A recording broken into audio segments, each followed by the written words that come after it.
एक ना मैं जब आपको कुछ भी पढ़ाते हुए देखता हूँ तो ललन टॉप का जो देसी कलेवर है ना कि हम भाषा को उसकी शुद्धता के साथ नहीं बरतेंगे, अगर नहीं शुद्ध है तो जैसा आता है वैसा बोलेंगे, या हम अपने लहजे में मैं जो शोज करता हूँ उनमें अवधि बोलने में बड़ा कंफर्टेबल महसूस करता हूँ जो मेरी भाषा है। और जब मैं आपको देखता हूँ तो आप इंटरनेशनल रिलेशंस की पढ़ाई कर रहे हैं तो उसमें आप कह देते हैं कि अमेरिका मिसाइल दागा हुए नहीं किया क्या हुआ।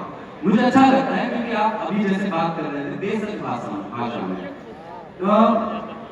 इंटरनेट के आने से पहले में ये ट्रांसफॉर्मेशन एजुकेशन में नहीं था। पहले शिक्षक से खास किस्म के ग्रामर की भाषा अपेक्षित थी कि शिक्षक को ऐसा इस तरीके से ही बोलेगा, शिक्षक का ये रूप होना चाहिए। मैं ये नहीं कह रहा हूँ कि ये बड़ी खराब था। इसीलिए मैं कह रहा हूँ शिक्षक को ऐसे होना चाहिए, ऐसे होना चाहिए। शिक्षक का मेन काम पढ़ाओ, माथा में सीधे घुस जाए बस।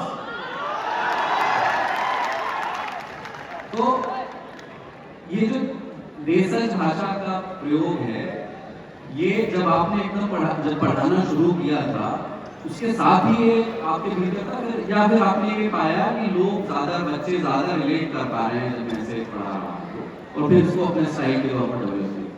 हम लोग जब पढ़ते थे तो टीचर से डाउट पूछते थे, जब नहीं समझ में आता तो भोजपुरी में बताने लगते थे और उसको डांट के कहते थे, ये नहीं बताओ तो ना बुझो उठा के पढ़ो तो मरी जाएगा। तो हम लोग को ढेर समझ में आता था, इसलिए जो गांव की भाषा थी, देखिए एक चीज बता दें, जो कीमत ओरिजिनल की होगी वो डुप्लीकेट की कभी हो ही नहीं सकती। तो जीवन बीत गया हम लोग का युवक आधा पार करके हम लोग भोजपुरी बोला अब कहाँ से वो बनावटी भाषा लाए, उम्र में तो नहीं सुधारने वाला है। और बच्चों को समझ में आ रहा है बस वही है, हाँ अमर्यादित भाषा, गाली गलौज। और आजकल देखते हैं कि कुछ आधा बाल हरियर रंग के आधा लाल रंग के की समझ में, मतलब जो एक प्रोटोकॉल है बस वही। भाषा का काम क्या है? भाषा का काम होता है कि उसे समझ में आ जाए, उसकी भाषा परफेक्ट होती है।